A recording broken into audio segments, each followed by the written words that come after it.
What is going on, Wolfpack Nation? Hope everybody's doing well this evening. Thank you all so much for tuning in here for another Tuffy Talk live show, baby. So with that being said, first and foremost, I mean, if you've been with us before, you know the drill. But send us the comments. Let us know who's here. Let us know what thoughts, what questions you have. I mean, again, we have so much to get to today that we're actually going to be doing just like last week. We're basically, instead of doing episodes talking about previews or whatever it may be, we're basically just going to continue on because between football, between men's basketball, women's basketball, wrestling, between Trey Turner, you name it. There's so much to get to today. There's no way in God's green earth we're going to be able to get to it all within 1 hour. So, but with that being said, and also too, before we get rolling, as always, if you haven't already, hit that subscribe button, hit that notification bell, so you're notified on all your devices whenever we do go live. And also too, if you don't mind as well, if you enjoyed this live show, hit that like button for us, and we'd really appreciate that. And follow us at Tuffy Talk Now on Twitter and Instagram.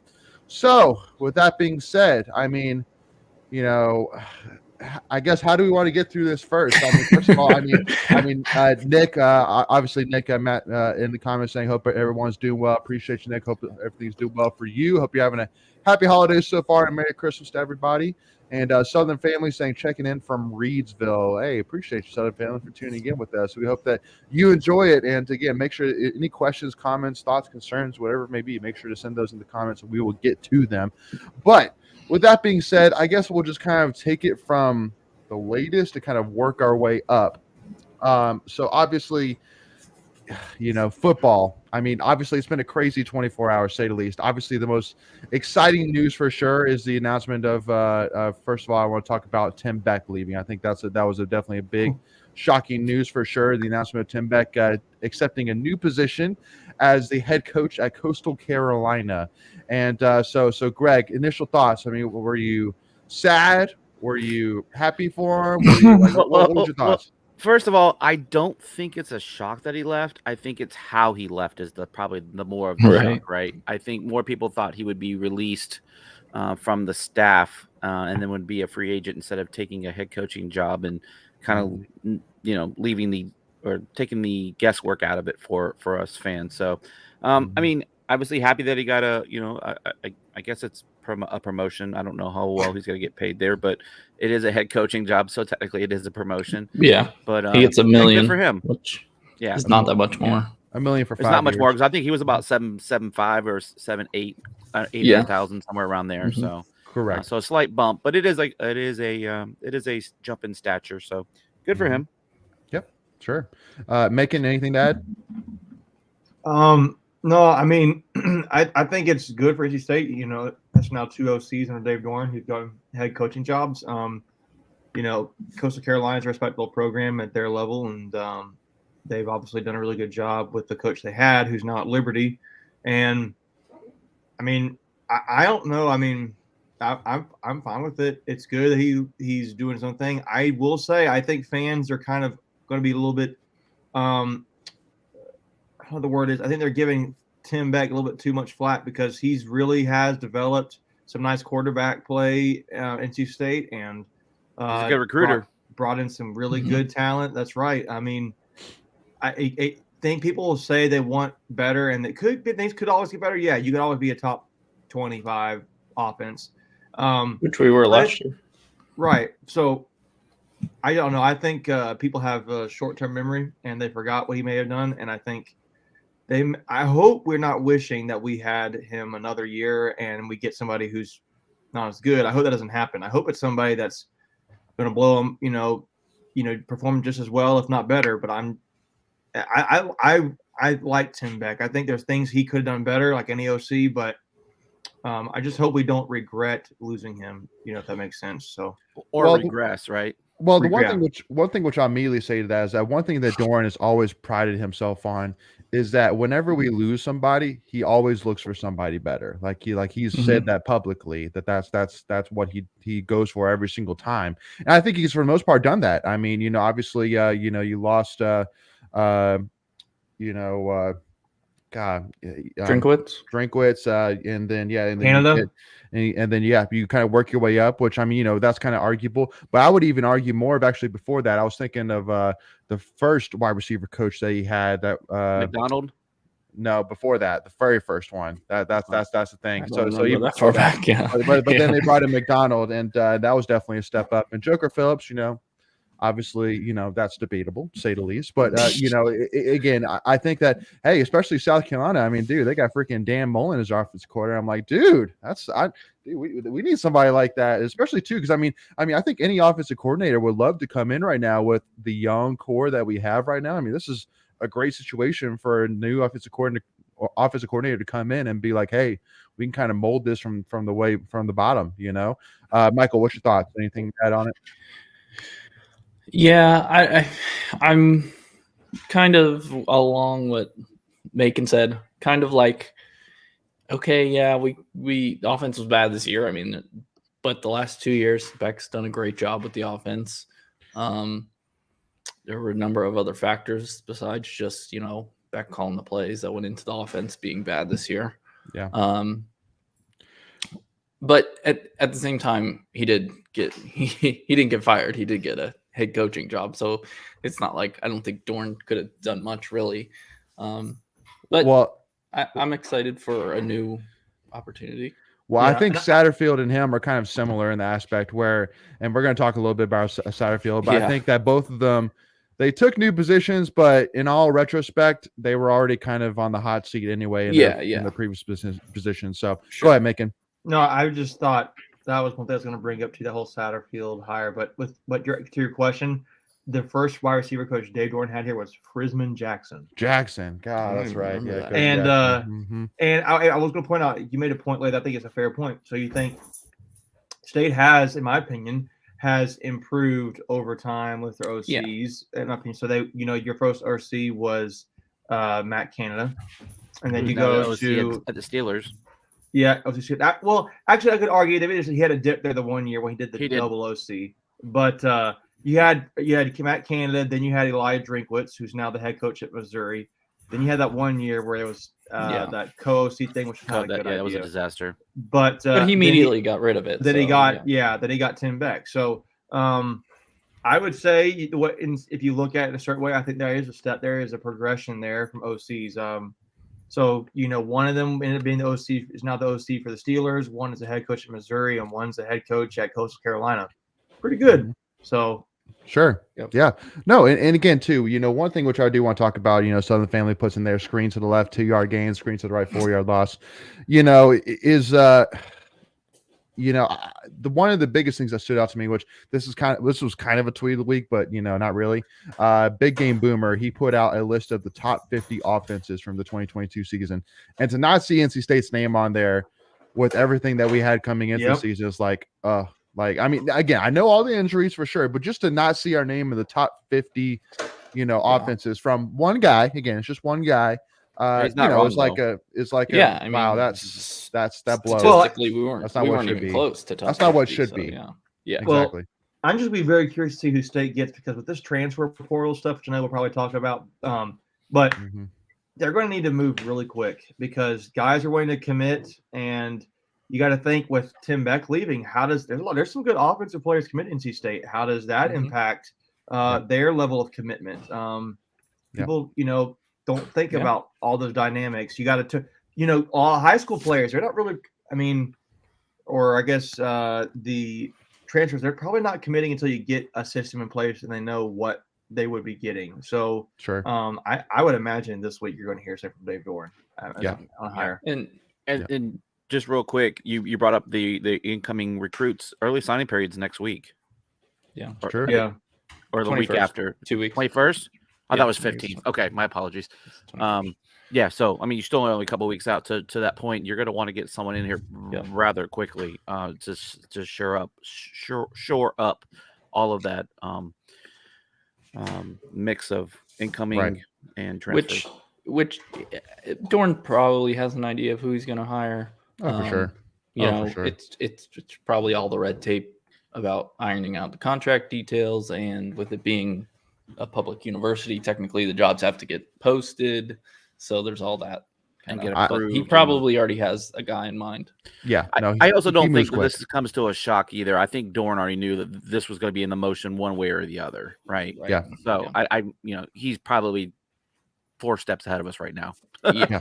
No, he's definitely somebody. I mean, it's not like, oh my gosh, like he saw on Twitter, like, oh my gosh, Tim Beck is leaving. That's crazy. Like, no, he knew well in advance, and he moves fairly quickly. So just like you said, he already knows his guys of 2 or 3 guys he's already talked to before. He'll move fairly quickly. So I think it's just a matter of a couple of days here before we find out who's going to take over. And just like you said, because especially now that we are in the heat of the transfer portal, it is very key, just like Macon said, that we get that offensive coordinator set in stone, so that way we can start pitching to these transfers like Le'Veon or Trevion Cooley. Here's what you have to work with when you come in here. But kind of moving on here, and this will kind of lead into our Leary conversation, which I know everybody is, dying to talk about for sure. But I did want to kind of talk about, Megan kind of talked about the transfer portal situation. And the first thing which I got to talk about, because this is not the, Colorado Buff, live show, whatever it may be, but dude, Deion Sanders, man, like, I mean, he is single-handedly changing college football. That's all I'm saying. Like, this guy, literally within hours, within 48 hours of him getting announced as the head coach, he's had over 200 different transfer portal players reach out asking to come to Colorado. He's bringing all of his guys with him from Colorado, so including 5-star Travis Hunter, the #1 overall recruit from last year. Like, can you imagine being Colorado Buffs fan right now and being like, oh my God, we went 1-11 last year, and here we are about to get the mother load of like, and he just flipped a 5-star. Yeah, 5-star wide receiver. Yeah. So I mean, it's from this year's class, and it's only going to get better for Colorado. But again, it just goes back to like, let me put something out here. I think that kind of shows, and I think maybe this is a difference, that some players don't really care for the money so much. I think there'll be some money there, but Colorado's not pouring out a bunch of money. I mean, he might. Did you see their facilities? I know they've got nice facilities. Trust me, they've. I mean, that's money though. They've won. I know it is, but State's got nice facilities too. It's different, but Colorado facilities. But they have won a national championship, and State has not. Right? Correct. Did they have a Heisman player? State does not. Correct. Did you see the quote from their AD though? Go ahead, Michael. Give us some facts. I can't. No, I got it. Okay. He said somebody asked him on being able to make the hire so quickly and where the money was come from. And he said, quote, "We don't have the money yet, but I know we'll have it. So I'm not worried about that piece." Right. So well, see, the other thing is Deion Sanders is a brand of himself, right? He'll bring in endorsements. So exactly. They'll get the money. It's just funny to hear him say that. Right. But he's totally banking on Deion being just Deion. Yeah. Well, it's funny too when they announce him. He's Coach Prime. He's not Coach Sanders, right? Yeah. He's Coach Prime. Yeah. I mean, like you said, that's a brand in and of itself. Yeah. No. Him with those glasses. That is also like a signature thing for him. So.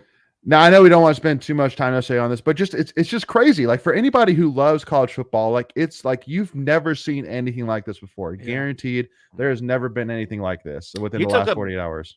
And real quick, he took a bad Jackson State program, and he's playing for a championship this weekend. Like, in less than 2 years. Right? What's that? They went 12-0 this year, right? They went 12-0, yeah. Yep. And I mean, again, they pretty much blew everybody out of the window too. And with a freshman Travis Hunter. So imagine, year 3 of Travis Hunter under Deion Sanders. So, but I want to kind of get your thoughts. And for those tuning in, let us know in the comments what you think of the transfer portal the way it is right now. I mean, obviously for NC State, we've had 3 that we know of so far that have announced their name in the transfer portal, which we'll get into. But I know like Virginia Tech has had 11, Clemson's had 10. DJ Uyunglele announced his transfer. Like, it's craziness. Like, I mean, there's hundreds, if not thousands. Go ahead. I saw a tweet that said already across all divisions, there is there's I think it's already about like 700 transfers in the portal. 400 or 500 dropped today. Yeah, I mean, today's the first day they can officially do so. So it's I mean, you didn't mention guys like Brennan Armstrong. You didn't mention Jeff Sims from almost Georgia half Tech. the ACC. Phil Dracovic went to Pitt. Phil Dracovic, he went from one ACC program to the next. So crazy. I mean, you're going to see guys that are just transferring to Hudson Card from Texas, McNamara from I can't pronounce his last name, but from Michigan. McNamara. McNamara is going to Iowa. And that one was quick. Like, so it is interesting. And we've kind of talked about this before, the transfer portal. The big names obviously are always going to be the quarterbacks, right? And you're going to see a lot of quarterbacks transferring because there can only be one quarterback on the field at a time. Sure. And it is interesting. What I've kind of just noticed, a couple of people have dropped like top 30, top 50, names in the transfer portal. 80% of them are offensive players. You're not seeing a ton of defensive players out there, right? At least right now. Yeah. Mostly running backs, wide receivers, and quarterbacks. Occasional linemen, but it's look, it's the way things are today. And I did see an interesting tweet from Brent McMurphy about an hour ago. He's like, I'm waiting for the first team to opt out of a bowl game because they don't have enough players, because of the transfer portal. And one guy dropped in there that Wyoming was down to like one running back. They had like 3 or 4 that were either injured or in the transfer portal. So he may not be wrong. So this may be changing the landscape in a lot of different ways other than just players moving from team to team. Yeah. Well, and Nicholas Potter just pointed out that over 1,000 players are in the portal as of 19 minutes ago. That's crazy.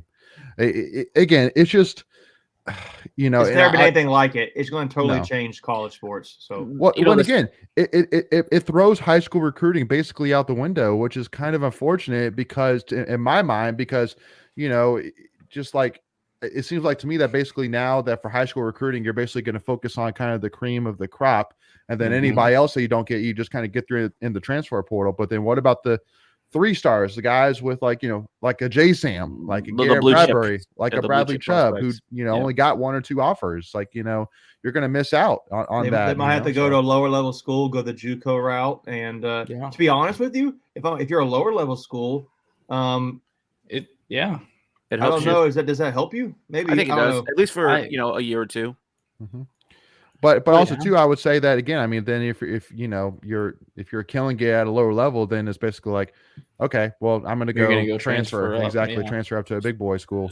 So a couple things too that's going to change too is you're not going to offer as many high school recruits because you're going to want to hold 4, 5, 6, 7, 8 scholarships for transfer portal players. So it's going to the way you recruit is going to even change because you may not go after a quote unquote a center in this recruiting class. You might go after a transfer center. You know what I mean? So it's gonna change how you strategize in that regards too. So it's mind blowing how quickly this thing is. And here's the other thing: you're not, I don't think you're going to hear like the term quarterback of the future anymore, right? Because I think it's going to change on a year to year basis, depending on what's out there in the portal, and you're going to have guys that are thinking that they're going to be 3-year starters at your school. And they're after year 1, they're out of the program because you've just transferred in a new guy. Right. Exactly. And that's potentially somewhere that losing Beck could hurt us because he's been so good working with quarterbacks. Obviously this year we had 4 different quarterbacks win a game. So I don't know. I don't think you're doing that without Tim Beck, to be honest with you. Yeah, so I would agree. Yeah. And that's the other thing that I'm sorry, there is 2 sides to the coordinator, right? And with Beck, there was 3. It was the recruiting, it was the development, and then the in-game coaching. So if you're good in 2 of the 3, maybe he's your best option out there. So I agree with what Macon said. People may regret, just going strong on Beck, but time will tell. Well, exactly. And I mean, I would say to that, you got to trust Doran for sure. I mean, then that he's never done us wrong, especially with the coordinator side. He's brought in great guys. I mean, look at Tony Gibson. I mean, golly, has that worked out? So, just got to trust him there. Trust to bring in the right guy, and then we'll kind of take it from there. So before we move into the next portion, we want to kind of bring up a tweet to kind of follow it. So with that being said, we're going to jump on over to our Tuffy's tweets of the week.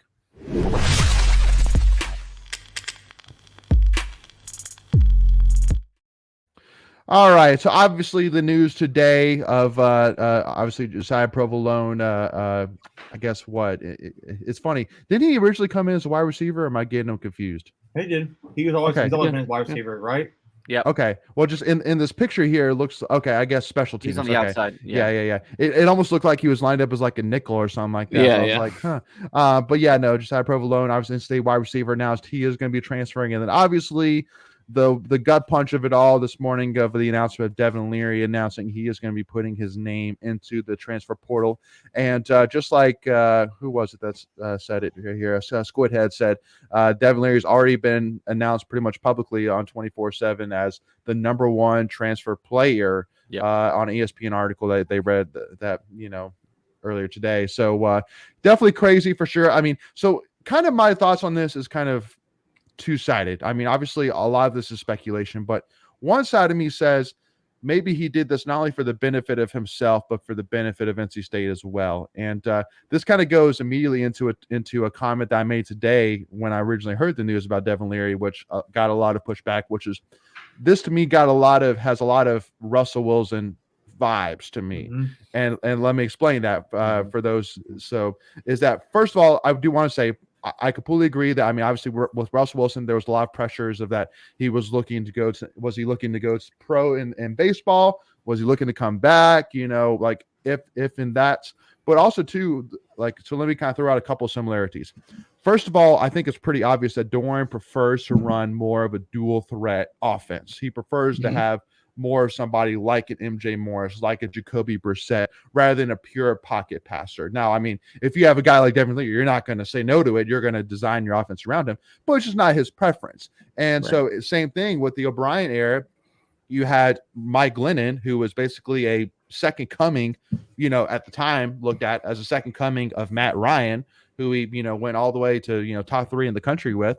And so he was kind of looking at it as, well, if I bring you back for 1 year, I'm going to lose 2 years of this guy that was a 5-star big-time recruit. That is the exact build and look that I'm looking to build an offense around. Well, same thing here. MJ Morris, you can have 2 or 3 years of MJ Morris, or 1 year of Devin Leary, when MJ Morris, we've seen what we have out of him.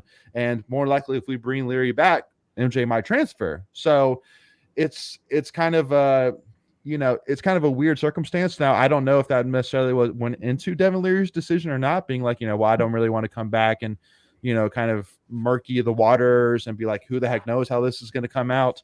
I mean, it's an interesting thing. Now, I mean, obviously it's happening. It's going to happen. Obviously, there's one name in particular of where he might end up, which is being Notre Dame, which, that one, again, we don't know anything besides just that's a name that has been thrown out there, which I immediately say, blah, because I mean, obviously we have to play him at home next year, which would be the weirdest game to ever happen Carter Finley for that exact reason, because we've never played somebody who is #1 in a single season inside our own football stadium. That sounds bizarre to say the least.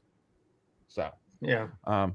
But the one thing which I will say, though, benefit for him, though, is, and also is too similar to Russell Wilson. Russell Wilson, he left, went to Wisconsin, got a lot of national publicity out of it, really helped his draft stock, and I think really helped, him, take that next step, towards his pro career. Same thing here with Leary. I mean, I'm sure he's probably going to go somewhere, like Notre Dame, where it has a lot of national publicity to it. He's going to get in front of the TV a lot more and get the respect that, his talent does deserve. So, it can be a win-win for both of us in my eyes in this situation.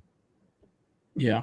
The only difference I would say, is that I think this decision was pretty much 100% up to Leary. Yeah. Oh, yeah. And if he wanted to come back, he'd be back. So, yeah, I think that's the biggest difference. Yeah, where O'Brien more or less allegedly, we've only ever heard one side of the story, because O'Brien's never really spoken publicly about what his thought process. But according to all things that Russ said, that O'Brien told him, boy, you ain't good enough. Remember that he did that whole Southern accent thing. That was the worst imitation. But yeah, I agree. I think if Leary really truly wanted to come back, it would have been, I think Doran would have welcomed him with open arms, no doubt about it. Now, the one thing I will say to counter what you said, Leighton, I'm not so sure we know what we have in MJ Morris. It's still a very small sample size. Sure. Against the more or less the bottom half of the ACC teams. So now, is there potential? 1,000%. Do I think he can get the job done? 1,000%. Only time will tell, though, right? And then it's about what offensive coordinator you bring in. Is it a good system, a good fit for MJ or whoever that quarterback's going to be? What's the surrounding talent going to look like? What you bring in and what you lose. So a lot of unknowns, and it's going to be a wild ride this offseason for NC State football. There's no doubt about that.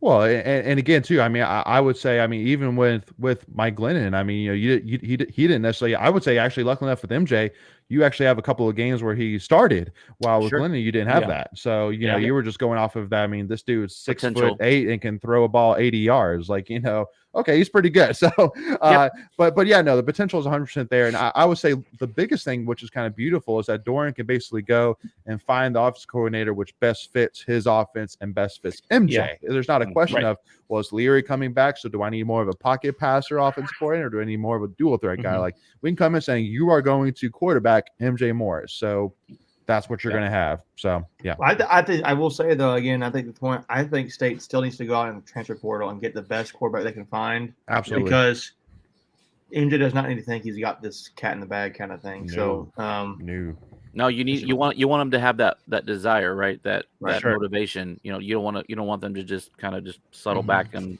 like, well, no one can compete with me, so I don't have to try as hard. No, absolutely.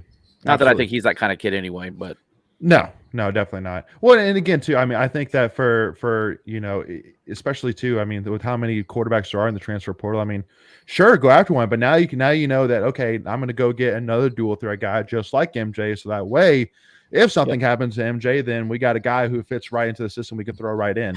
Well, we've proven we need 4 quarterbacks in a season. Yeah, so. Yeah, no kidding. Golly, no kidding whatsoever. I was Justin Cook threw out there. McNeil from Oregon is in the transfer portal. Jabril. Sorry, Iquanu. Okay, Jabril McNeil. Both of them just did announce. Now Iquanu's brother from Notre Dame is also transferring. Yes, the linebacker. Oh, dang. Okay, so interesting. Yep. Wow. Yeah, that'd be big. Now, the one thing which I do want to bring up, D-Root brought up, is Eric McLean's tweet about the power rankings and having UNC at 3 behind FSU and Clemson, and having us at 6. It's like I thought at first he meant losses in a row, but apparently that was his actual power rankings. I mean, to me, that was like good try again. Like, seriously, you and I weren't watching the same, which we got to talk a little bit about that, and which we got to kind of move into a little bit of that here. First thing I do want to say is that, at least me in particular, and at least from me knowing Greg, Macon, and Michael here pretty well, I would say that for me and for all of us, that we value the UNC rivalry a lot. And at the end of the day, I am always going to be one that, I mean, definitely my thoughts are definitely not primarily around UNC, what's going on with UNC, but it's kind of like, a little bit of Salt Bay, where it's like, hey, if you could sprinkle in a little bit of a UNC men's basketball loss or UNC football losing in a championship game, hey, I'll take it. That sounds awesome. I'll love it, and I'll enjoy it, and I'll bask in it 100%. At the end of the day, I mean, it's a rivalry. It's a great rivalry, and I think that this UNC football game a couple of weeks ago proved that, I mean, it's right up there with some of the best rivalries, in sports. And everybody who watched it from a national perspective agreed with that. Go ahead. I have something. No, we did lose a family member today. Yeah. Tony Grimes left. So we did lose we did lose a brother in the family. Yes. So RIP to that family member. No, RIP to Tony Grimes, poor guy. Yeah, no. Tony Grimes' Carolina career. Right. I mean, he was first team All ACC, right? In disappointment, yeah. Yeah. And getting burned. Yeah, and getting burned. Yeah. No, so I know that a lot of State fans might have we're coming back, all of our UNC tweets and saying that why are you worrying about them? Worry about yourself. And it's like, hey, listen, I'll because part 2 of me is saying, hey, I love seeing the UNC Twitter accounts, come back at me. I'm like, sure, hey, I love it. Again, I love the State UNC rivalry. Like, and I feel like all NC State fans should. It's a great rivalry. I mean, as long as it's respectful, hey, enjoy it. Sure, let's talk some smack. I don't care. Again, we talked about it last week. That's what makes a rivalry a rivalry. Yeah. If you just go, oh, good game, good job, guys. Good, yay, sports ball. Like no one cares. Like, no one cares. Yeah. So, and especially too, I mean, because there's only maybe been a few times, maybe ever, in the NC State/UNC history where NC State, for the most part, has been riding pretty high as of recently. Obviously, with football winning, women's basketball beat number 10 Iowa. Men's basketball, against Pitt. But we'll talk a little about that later. But still, I mean, for the most part, we're still in the upswing for sure. What was that lane? A little bit, which we'll get into there. But I mean, again, for the most part, still on the upswing with men's basketball. But then you got UNC, who, I mean, UNC basketball gets just donkey stomped by Indiana. Men's basketball now loses 4 in a row. And then football loses, terribly to a backup quarterback, which I loved. Somebody tweeted out saying that it's a kryptonite, obviously, for UNC to play backup quarterbacks. Like, if you're struggling against UNC, just put in your backup quarterback. Did anybody else see Mac Brown's quote? I think Michael did. I think it's also he was like, "Yeah, we didn't even prepare for Caleb Klubnik. We didn't think he'd come in." I'm like, everybody knows there is a QB battle going on. Like, here you go. Like, good of Mac Brown to openly admit they have no idea how to deal with the QB change that everyone knew was probably coming. Like, exactly. Like, did you just basically remove all doubt that you're an idiot? Because of coaching. And it's like, go ahead. Somebody in response to that brought up a quote from last year when they played Georgia Tech and Jeff Sims was out. And he was basically saying the same thing. Like, we were preparing for Jeff Sims and didn't. That's a stupid quote. Like, if that's really your go-to excuse to basically play dumb, like, oh well, my best argument is we were dumb. We didn't know, and it's like that's your best. That's your best argument. So imagine. Okay, so let me get this. You want me to go? Oh, okay. So he just didn't prepare. So if they had prepared, they would have won. That's exactly. Yeah. Right. Yeah. Because it's ridiculous. Well, and again too, it just goes back to that guy is getting paid a lot of money. He supposedly has been coaching a high level football for a long time. So I mean, how does he not know better than to look at and go, there's a good chance we might not. But he wears Air Jordans, Layton. He wears Air Jordans. He's at like 75 years old. He's just so cool. Yeah. No, exactly. I know. At least he's got the cool TikToks where he throws the shoes up in the air and then sits on the chair and then has the Jordans on. Hey, at least he has that, right? And at least he has the Texas National Championship trophy, right? We're proving right here again how much we like trash talkings. And real quick, and we kind of said it last week, and I think it needs to be said again. Look, if you choose that school for football, we honestly don't want you, like, because it doesn't make any sense. You don't understand. It doesn't make any sense. Yeah, like why? Like, for what? And again, literally, I literally said Drake May going to Mac Brown was the worst thing to happen to Mac Brown, because now that Drake May prove to us that, yes, you know what? Maybe from a talent wise, he actually is better than Sam Howell. Shockingly enough, I mean, I didn't believe it. I said that was phony. That was that was fake news. But man, that might be true. Man, if they do not do something with Drake May, then you're gonna go, who can you do something with? Peyton Manning? I honestly think they've lost a third of their. I know they've lost a third of their starting defense to the transfer portal already. Yeah, a third of their starting defense. Yeah, well, not quite a third. Fourth. How many? A third. A good bit. Okay, who's off the list? You already know already. Yeah, so their linebacker, they're really decent linebacker. I don't remember his name. I saw he was Conley.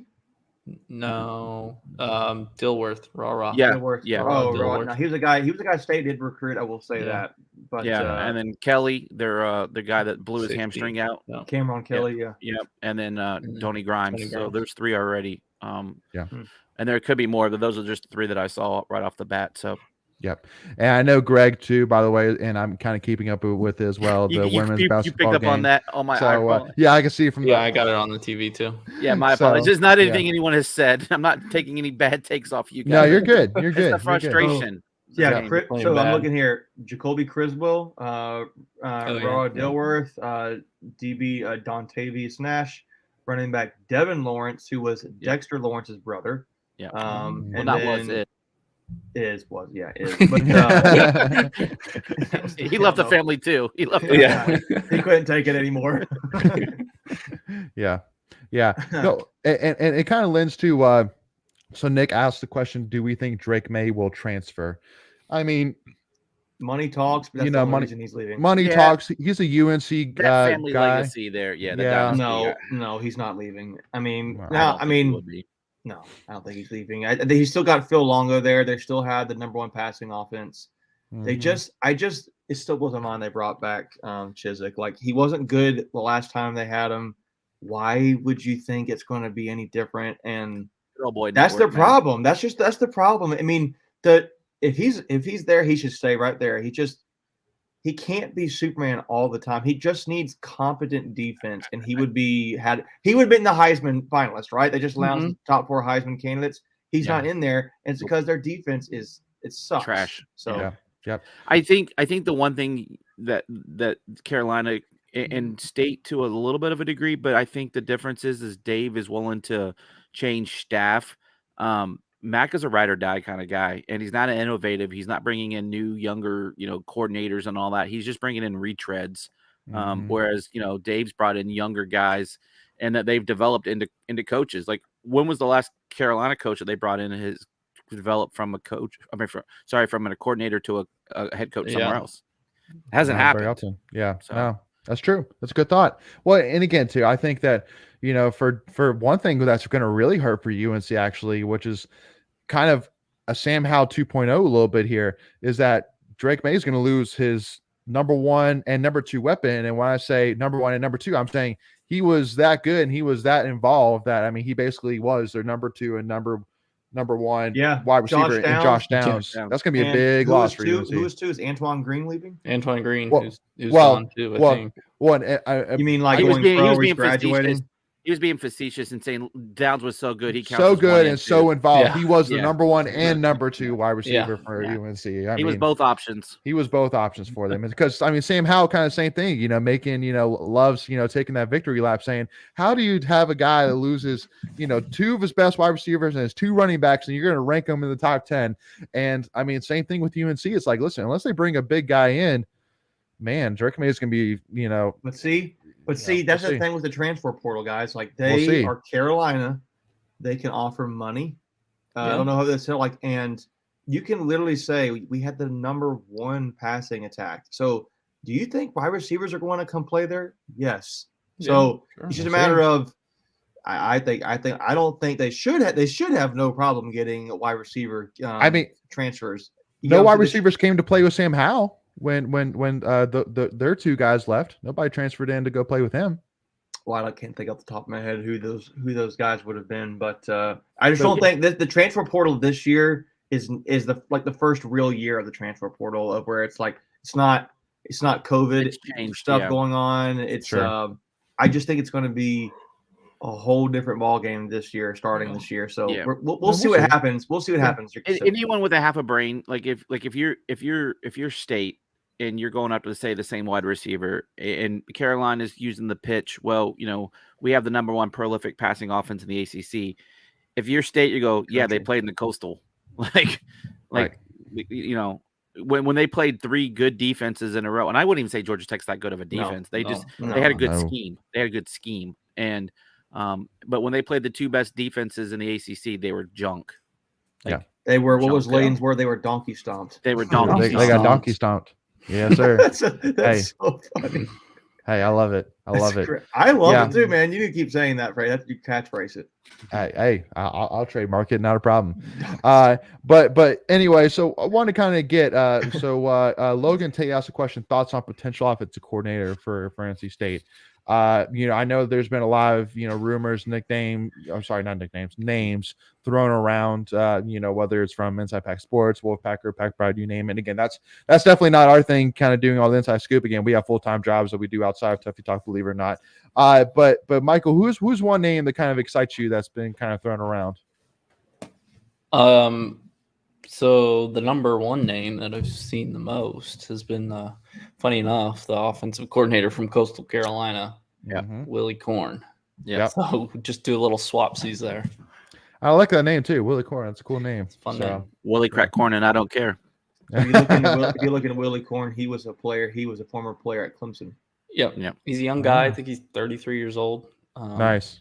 There's not a lot out there. There's not a lot out there on him. I kind of went to go look, just to kind of watch some interviews. He's a young guy, but maybe it's not him. Maybe there's wasn't anybody really in that list or any list I saw or anything that was like, man, this is like a really like huge name. That'd be great. I mean, I honestly I know you mentioned earlier Dan Mullen going to South Carolina was like, dang, that's what I would have done. Yeah, but.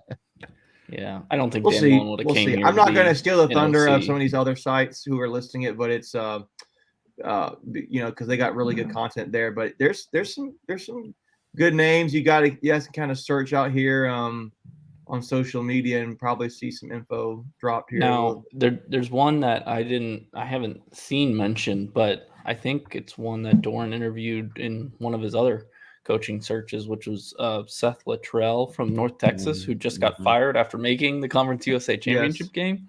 That would be kind of interesting. So yeah, I wonder if he'll circle back to him. Yeah, it's an interesting thought. Good closeout by State at the end of the half, so only down 3 going in. So nice, yeah, because I know we were down by like 15 at some point. Yeah, we were down, and we're favored in this game by 10. And it's also a revenge game too. So come on, girls, step up, win this game. Revenge factor here.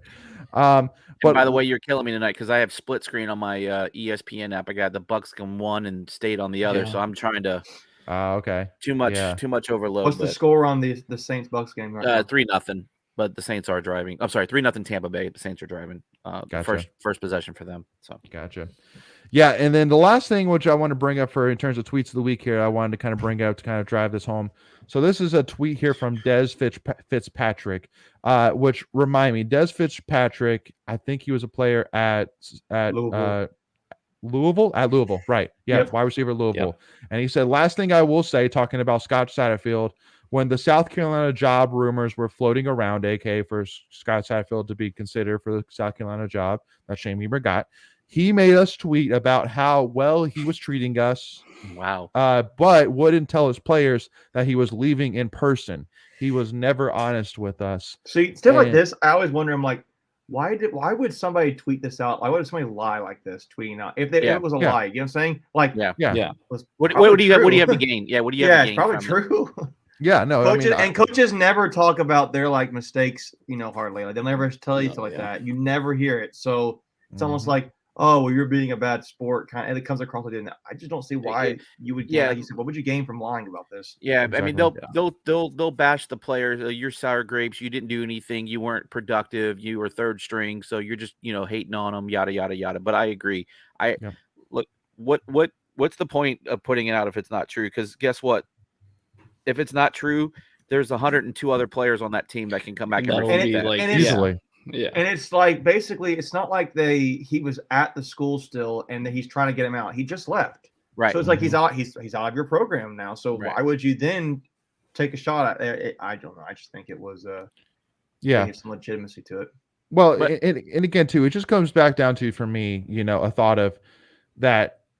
As much as NC State fans love to, kind of, bring up, the issues within NC State, I know that a certain NC State account was tweeting out saying, that Leary leaving shows signs of, maybe that there's a culture issue within NC State and blah, blah, blah. I'm like, okay, anyway, so, but it just goes back to, Louisville right now, they just lost their head coach out of nowhere. I don't think a lot of people really expecting him to take a Cincinnati job. Came out of nowhere. There was no previous tweet. There was no tweets like, hey, there was no keep an eye on Scott Satterfield for Cincy. Like, it came out left field. And so now the only thing that was keeping Satterfield and the Louisville program up at all was this recruiting class that was coming in with the number 1 running back prospect and blah blah blah.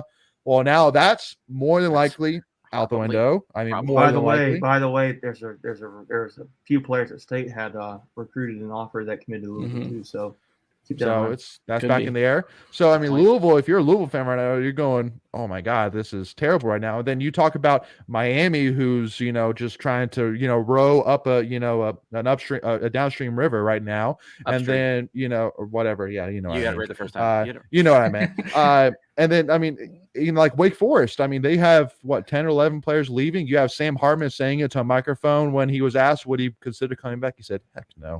And he said that into an open microphone. So I mean, again, that's a bad look. Yeah. So I'm saying like there's a lot of programs just within the ACC that you're like, dang, like that's a rough situation right now. And I mean, not to say that all things are, beautiful Rosy. and butterflies within NC State, but I mean, we have it a lot better than a lot of other programs. That's all I'm going to say about that. Leary isn't leaving because of the culture. He's leaving so he can probably play in the NFL one day. Yeah, sure. Yeah, he's more likely going to a CFP contender, someone that's going to be ranked in probably the top 10 in the preseason polls. And have his best shot. Just like, and you brought up Russ going to Wisconsin. That's going to be the same kind of thing where Russ goes to the Rose Bowl. I think they finished 10-1, 11-1 in that year. His stock went all the way up to be a third-round draft pick. So let me add this too. There's some tweets going on here too. That's another school that would be I know people said you mentioned earlier, Leighton, about the rumor with basically I'm thinking of what's it called? Yeah, Notre Dame. But so there's another school that people are not thinking about that would be something he may go to, which I don't think he would. But Missouri. Yeah, because Drink recruited him. Yep. You could maybe see him go there, and it's SEC football, and but that would. But I don't know if I don't see why. I don't see why. I mean, to me, Yeah. I think he's out of the ones people are talking about. Notre Dame probably makes the most sense of why he would leave. Yeah. But anyways, it was a name that I thought that would be interesting. He went to Missouri, but I mean, you could even see like maybe even I don't know what Michigan has at quarterback if their quarterback has more eligibility. he's going to play next year. So yeah. Well, and again, like honestly, like the thing for Notre Dame, like everything makes sense of why he would go there. I just really don't want it to happen because we're freaking playing them at home next year. I really don't want that. It's like that is off. That is. Does he get booed? That's cringeworthy. Like I think there'll be some of both. Yeah. Well, I mean, it'll be more cheers than boos, but I'm sure there'll be people that boo. People are going to 100% boo Notre Dame running on the field. Are you kidding me? No, I was talking about like freaking loud in there. Well, no, I was talking about Leary when Leary if Leary was under center or shotgun or whatever, and I'm just gonna lie on. I'm just gonna lie on the bench. Time. Hey, I'm just you guys got to root for your school at that point. Oh yeah, no, sure. No, I don't have any problem with it. It's just it'll be interesting to see the reaction he gets if he does come back. I mean, again, if he does, Notre Dame comes back. Like why I make the joke, I'm literally just gonna lie down on the bench just because I'm really like. I'm just going to be in such turmoil inside because I'm like, dude, I mean, I have some serious, like love and respect for this guy for what he did for our program. And then here I am asking him to get, freaking knocked up by our defensive line, get picked and just like run out of time. I'm like, maybe knocked down, but like, I want this guy to get sacked. Like, I want this guy to get hit. Yeah. I don't want him to get hurt. I'm just, no, we want him donkey stomped. It is the end of an era at State for Leary. Like, for sure. I kind of feel weird about it though. Just because like the potential was always there. He did some great things, was a great person, but it's all the what ifs, right? Like the two injuries that he has. When Russ and Glennon were here, we were kind of 500 teams. We were definitely better than 500 with Leary at the helm. But I also felt like we left a lot of meat on the bone, if you will. Yeah. Well, so let me ask you this, and this kind of breeds right into this here. So I put out a poll earlier this morning asking, is Devin Leary a NC State legend if his NC State career had come to an end? Because at the time, it wasn't officially announced by him that he had left yet, but it was rumored that was going to happen. So is Devin Leary an NC State legend? And there was about 1,600 votes. Wow. 60% of people said yes. I'm the 40%. 40% said no. Define legend. Well, exactly. That's the thing. Everybody has their own. Everybody has their own different. So it's very subjective. Here's what I'll say that. Is he one of the greatest quarterbacks NC State's ever had? Yes. Should he be in that conversation? Is he in my opinion, is he the one difference between I feel like he's going to be looked back on as like a guy like it's hard because he's transferring out. That's the only problem. Yeah. And it's the big is he like a Jamie Barnett, Ryan Finley type of people view him in years from now? I think that's probably how they're going to view him. But I think ultimately they'll do that. I think the fans will have endeared him in their heart, but it'll be this. But you left the school, you transferred out, so that's gonna be a big demerit. So I think he's kind of a step up from them and then a step below Rivers and Wilson, obviously. Just because. Do you put him ahead of Glennon? That's also tough too. I mean, no. I don't necessarily. It depends. It depends. So what are we talking about? But Glennon's here? team stunk. Like, yeah. Well, because again, let's give a little bit of context here. So for those who didn't see my tweet from this morning, so as of right now, he ranks obviously first, breaking Phillip Rivers' single season passing touchdowns record. He also at this time ranks fourth in all-time career passing touchdowns, only one behind Mike Glennon. So if he would have gotten 2 more touchdowns, he would have passed Mike Glennon for passing touchdowns. He ranks sixth all-time with 6,807 passing yards. How many games did he play total? Do we know? I mean, do we have that handy? Like 2 full seasons, because there's context. Because there's context to all that, obviously, right? So if you only finish games, if you put it all together, I would say 2 seasons full.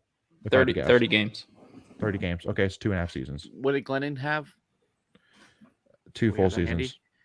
2 full seasons. He played fully 2011. So he's only probably 24 then. So he's only got 24 games. Yeah. So, Glennon, but it's still. I mean, obviously 26 with the 2 bowls. 26. Okay. So, but it just goes back to, statistically, is he one of the greatest in-state quarterbacks that we've had? Yes, he's in that conversation. And definitely, too, just brings the whole thing. Because that's another thing, too, is that really there's 2 things. Just like you said, injuries, which neither of them were his fault. It wasn't like a fluke, hamstring thing. That they were both on penalties. They were both on penalties that were dirty / not normal hits. And then also, too, the fact that it's almost a benefit for us in a way that he's transferring just because of the fact that you're getting the younger, higher potential MJ Morris. This is where I'm getting. I think it's very interesting because State now is developing, getting more and more a rich history of quarterback play that it's you're having to kind of pick through the weeds here. Where does he rank? Yeah. Where does he stand? If he would have stayed another, I think if he had another year like he had that first year, he would be like top 2 or 3. Right there, we're right there with Phillip easily. So now that he hasn't, where does he stand? Is he in top 5 or 6? We had this conversation preseason, I think. Yeah, we did. And I think we said he was 5 or 6. So I think he's probably like 4 or 5 right there. Yeah, I think he's probably top 5, and he's no higher than 4. But he's, I think he's 5. I think he's probably right there. Yeah, I think he's one of the better quarterbacks we've ever had, and. I mean, you look at some of these lists on social media, these people ranking him as like literally the best transfer player right now in the portal so far. Which is crazy. How do you not get disappointed losing a guy like that when? Sure.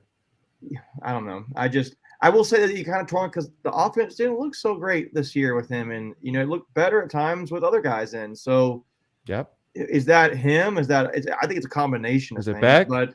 Is it? Yeah, I think it's a combination of things. Well, and here's the funny thing. And we'll kind of flip it just for 1/10 of a second. He basically had the same stats as May had this year, and May was getting all the Heisman talk. Right. May have one less touchdown. No, May had 1 more interception. I think May had 6 interceptions. Okay, I knew Leary was better in either the touchdown or the interception. So but essentially the same stats. Correct. And the media was fawning all over May. So against way tougher talent than UNC win against too. Yeah, Atlantic Division is way more. I will say though, for Drake May, so if you compare the touchdown to interception ratio, definitely was better. But if you look at like passing yards, rushing yards, Drake May is notably better. You factor all that in, so just be fair. But no, I get you. But there's also context there too, because you can throw a 5-yard out and the wide receiver can bust it, and you get credit for an 80-yard touchdown pass. Yeah, and UNC throws the ball way more than we do too, so it's like Yep, absolutely. Well, so again, it just goes back to that. I think that a lot of it's just it's a gamble. Do we because I think what this whole thing is going to come down to. How does MJ Morris work out? How does Leary work out with his new program? It's a big question, but at the end of the day, I'm looking at 3 years potentially with MJ Morris, 1 year with Devin Leary. This past year with Devin Leary was weird. So it's like, do you take the gamble on the 1 year with Leary, but lose the 3 years with MJ? It's a big gamble. So that's all it is at the end of the day. So time will tell with that. The one thing which I want to kind of get to kind of wrap this up, and we're going to kind of wrap this up right on time because we definitely want to again continue this live show continuation here, the after show exactly. So we got to get that recorded here. So we'll continue this with the episodes. Make sure to stay tuned for that. But the one thing which I do want to give out to, because I know Ted Carreras is begging me to bring it up, which it definitely needs to be brought up here in front of everybody, and because. To kind of go into this, the first thing which I do want to say, which obviously if you haven't seen our NC State trivia episode yet, make sure to go check it out. It was a lot of fun. I really did enjoy it. But the one thing which honestly I came my biggest conclusion out of it was there's a lot of NC State fans that know nothing outside of men's basketball and football. Nothing. Right. Like at all. Which is personally why I think what we're doing is good, because we're again, our whole thing early, we're not going to just talk about the big revenue sports, football, sports, right? We're going to talk about baseball. I mean, people know a little bit about baseball, but and women's basketball, but people don't know anything about wrestling. They don't really know anything about. I mean, track, cross country. I mean, softball again, literally last year, and then starting this year, you're going to see a lot of. 2 years ago, we signed one of the top 5 recruiting classes in the country. So those players that we got in that class, you're going to start seeing them on the field this year. Women's tennis, men's tennis, won a national championship, right? So, I just think it's more like people they're like, wow, we actually won a national championship. Oh, we have other sports. Oh, yeah, wow. Like, know, like that's pretty interesting. Like I didn't. We have rifle. Okay. We have sailing. Like, you know what I'm saying? It's like oh, okay, we're announcing it at the game. I guess I'll clap. That's pretty cool. So it's like, I know that they need to, grow as fans a little bit. For me, here, let me throw kind of one interesting scenario. Obviously, when you think of some of the greatest NC State athletes that have ever played NC State, you think of guys like David Thompson, you think of Phillip Rivers, think of like Nick Wisdowski with wrestling, but like Caitlin Tuohy is somebody that NC State, every single NC State fan should know without a doubt, because she's right up there in that conversation. That's one of the greatest people to wear NC State. Go ahead, Mickey. I think you'd argue she's the single greatest athlete we've ever had. Right? She's the only. We already said greatest champion we've ever had. Greatest champion. Yeah. I mean, and at any sport, she's literally NC State. She's literally the greatest athlete. Maybe we could, or maybe not most accomplished. Most accomplished, decorated. Put it, out of anybody in this group. I mean, you could maybe argue some of these wrestlers are, but I just think you're right. Everybody should know Caitlin Tuohy. They should know her name and not forget it. So no, absolutely not. And again, so that's why there was a couple different people, which again I won't ever point out who it was, but I said, can you name me the star of the cross country team? And they were like, I have no clue. No clue. I thought the funniest thing was. Go ahead, Michael. The question nobody knew was how to spell Miss Wolf. I know. I literally, I'll tell y'all. I literally messaged the cheerleading Twitter page. I was like, just so y'all know, nobody knows how to spell Miss Wolf, and that's why, because my wife was like, "Why did you have so many repetitions of the same question there?" I'm like, because it was hilarious because it was it really made a point, but also too, you made it a theme. I made a theme, but also too because the last time I asked, she spelled it MSWULF, and I was like, no, dang it! Like I really thought I was finally going to get one spelling it correctly. So real quick, like 5-second story. So my nieces were up from South Carolina this weekend, and I took them to the red and white shop, and I let them pick out one item each. I have a teenage niece and a 7-year-old niece. The teenager went and got a beanie. She's like, I want a beanie. I was like, go get one, and then the other one's like, I don't know what I want, Uncle Greg. I was like, well, there's a Mrs. Wolf. She's like, cool.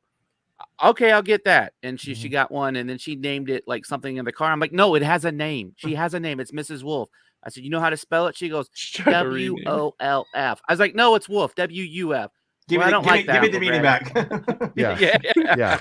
No, exactly. Anyway, So basically making the point that again, I definitely cannot stress enough that, again, and Ted, I want to say to you, all we're saying here is that softball is on the rise up. Wrestling has been on the rise up. Softball is coming with it, as well as swimming and diving, as well as cross country. It's already up there with back-to-back national championships. 2 of NC State's 4 national championships of all time are now in cross country, and 2 of them are in men's basketball. So again, it just goes back to, I just beg all in-state fans, cannot beg them enough, to get involved in these other sports. Wrestling now, get involved. By the way, it's $35 for season tickets for wrestling. Yeah. $35, and you get Wolfpack Club season ticket. A season ticket. It's $35 to That's literally crazy.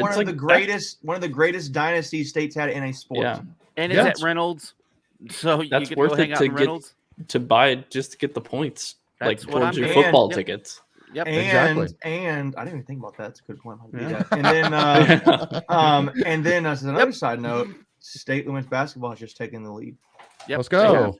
Yeah. Let's go. Beautiful. So I know we probably didn't do that justice, Ted, and but hey, let's give Mr. Hidley his props real quick. And Trumbull, right?